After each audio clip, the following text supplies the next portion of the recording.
We have a VHF radio on board our fishing vessel, and it's always left on so other ships and boats in the area have communication with our ship, or vice versa. VHF stands for Very High Frequency, and is part of the Marine Mobile Radio Service. VHF radios can be installed on boats or are available as handheld radios. Very high frequency waves are transmitted and received via an antenna on board. Although not required in recreational boats under 65.5 feet long, a VHF marine radio allows instant communication between your boat and other boats, marinas, bridges, and the Coast Guard. It didn't get used all that much, and I personally didn't speak to anyone through that radio, but sometimes I would hear words in foreign languages. I used to listen to conversations with mild curiosity. When I heard the radio on the night in question, I didn't pay it much attention, but I always listened in because I didn't know if the content was relevant or not.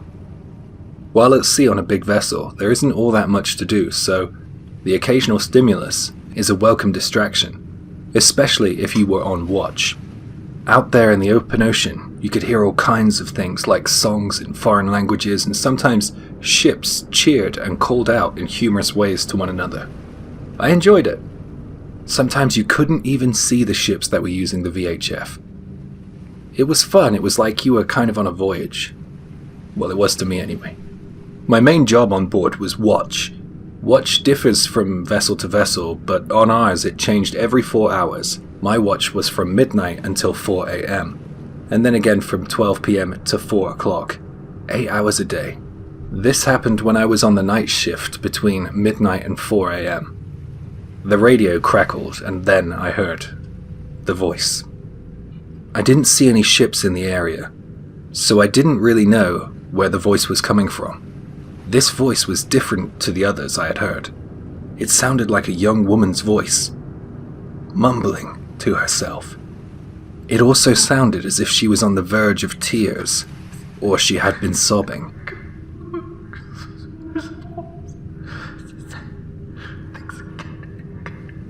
At first I thought I was just hearing things. It's not uncommon to have auditory hallucinations at sea. The issue was I was continuously hearing this woman's voice for about 30 minutes. I know this because I have to update the log every 30 minutes. Usually, I complete my watch solo and I barely say a word to anyone during that time, but something about that voice really creeped me out, so I went to speak with my superior about it. He came over to the radio and listened.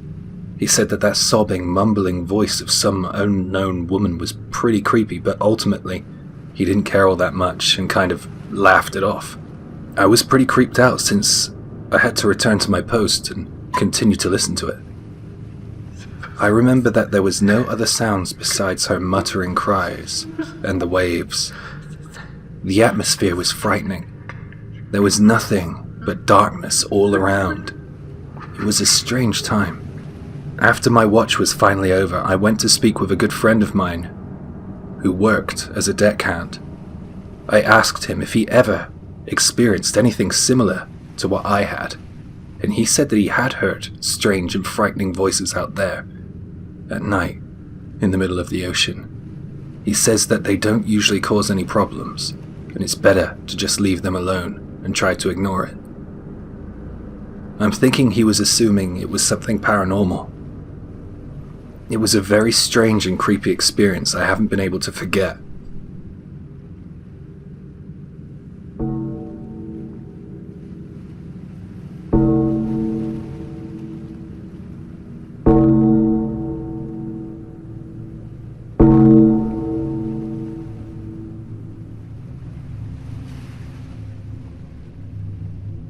This happened in autumn about 5 years ago. I went to Lake Kawaguchi with 2 friends. We were going bass fishing at night, and this is the creepiest thing that has ever happened to me. We set off really early in the morning, and we were all tired and sleepy, but we put a brave face on it. We didn't complain, and we started to get ready to fish. Being in the woods by the lake in the dark was pretty spooky, I have to say. We used flashlights to navigate over the rocky areas by the lakes. I was starting to get excited to start fishing at this point. We were throwing our lures and bait out there into the dark lake. We had set up and we were fishing for about 20 minutes or so. We were spread out. There was about 10 meters between each of us. I suddenly heard one of my friends shout, as if they were horrified by something. Then I saw one of my friends sprinting from the shore. Based on the noises he was making, I assumed that he was on the verge of tears. I had never heard him make a sound like that before. Of course, I was completely shocked. He was screaming, telling us to run. I was confused. It all happened in a blur. I saw his face, and it was completely white. Because he was one of my closest friends, I assumed that he wasn't joking or trying to prank us, so I ran back over the rocky shore to the car behind him, still perplexed. I was eager to ask him what was wrong. According to him, when he hurled the bait out there in the lake, he noticed something about 5 meters away from him. He said that he saw something out there in the water, moving. He was curious as to what it was, so he shone his torch towards the object. He concentrated on the surface of the water. Something seemed to be perennially breaking the surface. Once his eyes adjusted to the darkness, he saw 2 human wrists and hands emerge from beneath the water.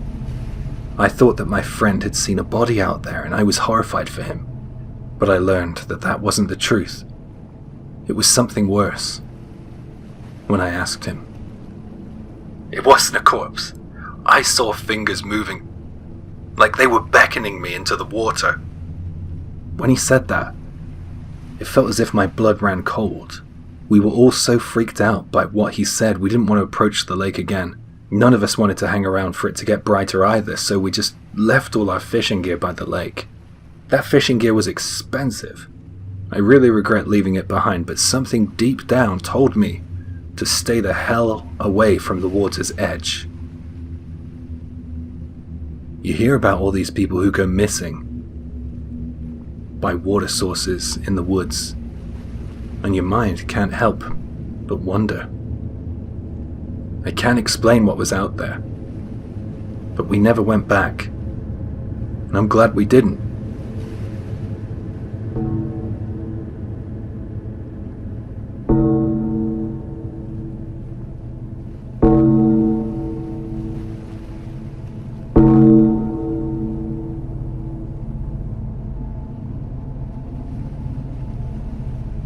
This happened about 10 years ago. I went fishing with my dad and his friends on his boat.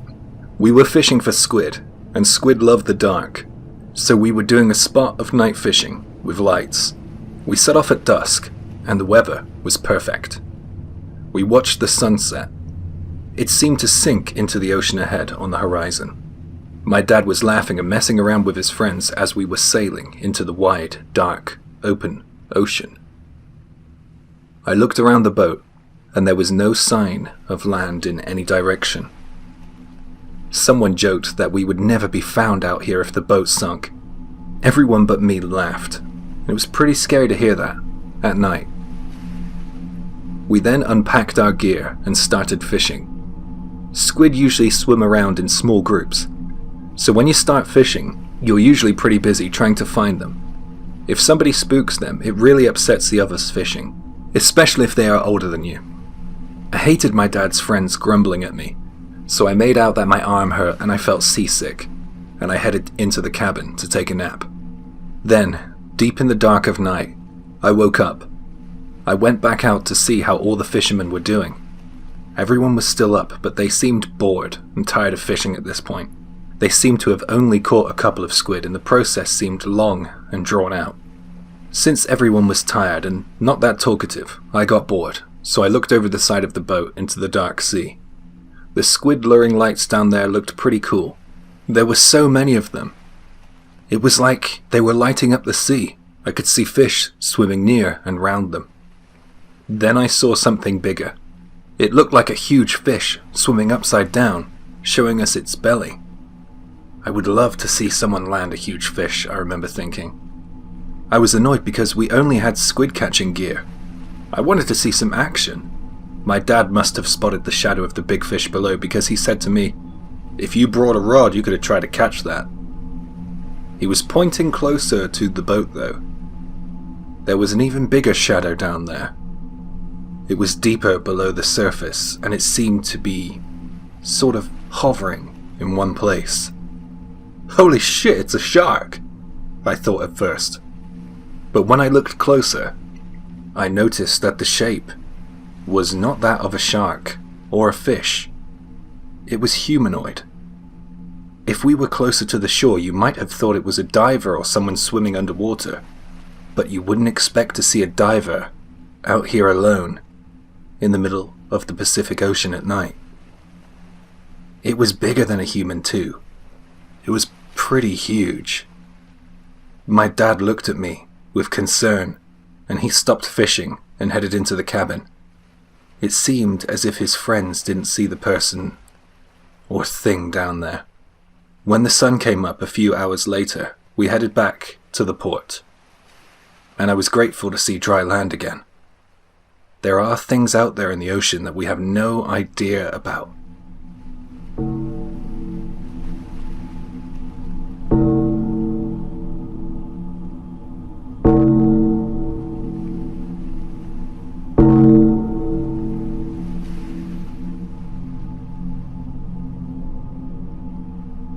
This happened when I went fishing with a friend just outside of Tokyo. It was a pretty popular place. Even though sometimes it was crowded, it was still the best place I knew to fish. I had my favorite spot and I asked a friend to meet me there. When I arrived at the spot, he had already started fishing. Before I knew it, 3 hours had passed. I decided that it would be a good time to take a break at that point. So I took out a can of cold coffee and relaxed while watching the other anglers fish. Then a guy I had seen before came over and spoke to me. He asked me if I caught anything, and we spoke about a few other things. We were just chit-chatting, talking about the weather and things like that. Then he threw me a curveball. He completely shocked me. It was as if he had just remembered something. He said, "Oh yeah, this is pretty weird. I hooked a dead body the other day." I presumed that I had misheard him, so I asked him if he was talking about a fish. No, man, I'm talking about a human. I hooked a body. I still couldn't figure out if this was a lie or a setup to some shit joke, so I just said in a nonchalant way, "Oh, whoa, that's mad, man. It's pretty weird, huh?" Or something like that. He then stared at me, and his eyes widened. And then he argued, "You don't believe me? Dude, I will make you believe me. I have evidence." He trudged over to his bag, and he whipped out his smartphone. "Don't believe me? Get a load of this." I still didn't believe the guy. I imagined I was about to see his line tangled up in a tree branch. I was expecting an incoming lecture about how it was definitely a leg, when I imagined it would be so obviously not. I wasn't ready for what I saw. There, held up before my face, was a photo of a bloated, pale body in the water. The worst thing about it was, he had posed by the body. It was like some sort of horrific selfie. I couldn't look at him. I couldn't meet his eyeline. I knew he was kind of a prick, but this was despicable. I looked at his phone once more just to verify what I had seen. When I saw that body again, there was no doubt. It seemed to be bulging with water. I asked him how this happened. He said that he just cast off and thought that he had got his line tangled in the reeds. Soon after, he sensed some sort of weight on the line. He didn't see the body at first. He thought that he had hooked something big, but when it got closer to the shore, he knew what he had hooked. He said he reeled it in all the way to his feet to get the photo. He didn't want to touch the body or move it, so he called the police and waited for them to arrive. But while it was at shore, he unhooked his hook and lure, then obviously took that awful picture. The police thanked him, and he said that the bereaved family thanked him too, like he was a hero. That got under my skin since this creep still kept a photo of the body. According to the police report, his death was unintentional. It was assumed that he succumbed to an unfortunate death. They presumed that it must have happened at night time. It turns out that the family of the poor angler had reported him missing. He was reported missing 6 days before the guy found him. I've prayed for his soul, I feel awful about it all. Please don't mess around by the water's mouth, be that the seas, rivers or lakes. Take care out there. It's serious.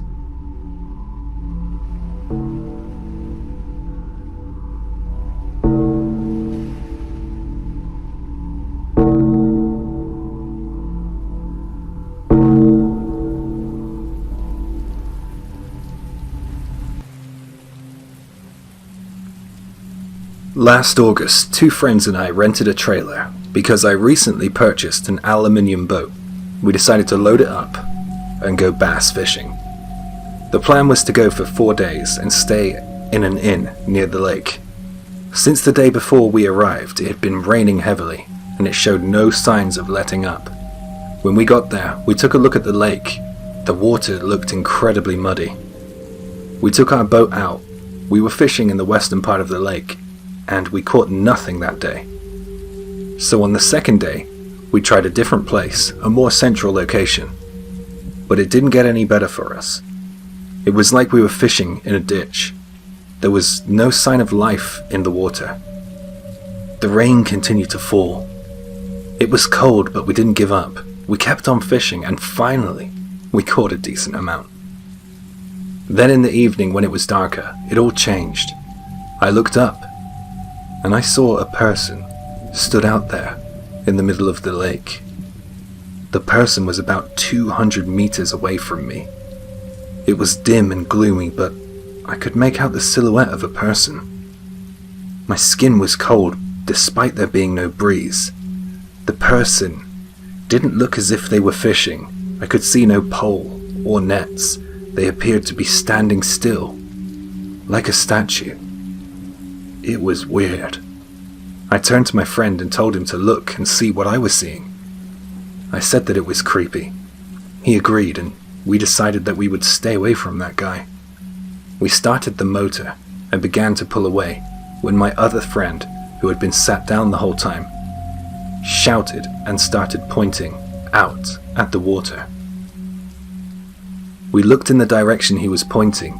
The guy from before, out in the water, was now visible. I could see that he was wearing what looked like a grey boiler suit. He was slowly being submerged into the water, like he was sinking into a bog or quicksand. He wasn't fighting it. I was worried that he was here to take his own life, and then I thought that perhaps he had unintentionally got stuck. We needed to go and help him. I had all these thoughts swirling around my head as I watched the man sink into the water. We sped up to get to him as fast as we could, and we approached him. And as we approached him, I noticed that the water was now up to the man's armpits. The man in the boiler suit was now about 50 meters away. He had his back to us. We called out to him. It was really stressful because he wasn't responding. We were screaming at him, and there was no reaction coming from him. Was it really that deep out here? I wondered. Then as we got closer, the propeller of our boat started making a crazy sound, and shortly after, the engine stopped completely. It turns out we had hit the bottom of the lake. I could see the bottom. We managed to back out and get the motor started. We set it to its lowest setting to navigate back into slightly deeper water, and then we were able to get to the place we saw the man sinking. "Wait, stop!" my friend called out. "What?" "We should turn back. Something's wrong here," he said. He looked back at us from the front of the boat, and it was as if all the color had drained from his face. And we realized that the man in the grey boiler suit had completely vanished. "Yeah, we should go," said my other friend. This is the part in the horror films where the boat's engine stops working, right? Well, that was exactly what happened to us. It was the weirdest thing. The engine just stopped completely. It didn't splutter to a halt. It just stopped. I looked around, and we were pretty much in the exact spot where we saw the man in the boiler suit. I could see beyond the surface of the water. I could see the riverbed. He really wasn't there. He disappeared. I got chills. I didn't want to keep looking into the water. It really freaked me out. I didn't want to look around me. I really didn't want to see him again. I couldn't explain what had just happened, and it really frightened me. My friend grabbed an oar and pushed against the bottom of the lake to get us moving again. The oar was almost snatched out of his hands by the thick mud below. When we got back into deeper water, I prepared to try the engine again. As soon as I couldn't see the bottom of the lake, I tried the engine. It wouldn't start. I pleaded internally as I kept trying to get the engine to work. I pulled the starter repeatedly with all my might, and then it finally started. "Let's get off of this fucking lake, boys!" one of my friends exclaimed. We had to circle back around close to where we saw the boiler suit man. Without saying anything to each other, we all stared in that direction, through the drizzling rain, to see if he would appear again. But thankfully he didn't. We sped off back to the shore, and we didn't look back. When I saw my car parked up at the shore, I was relieved. I knew I was nearly off the lake. It really was a frightening experience.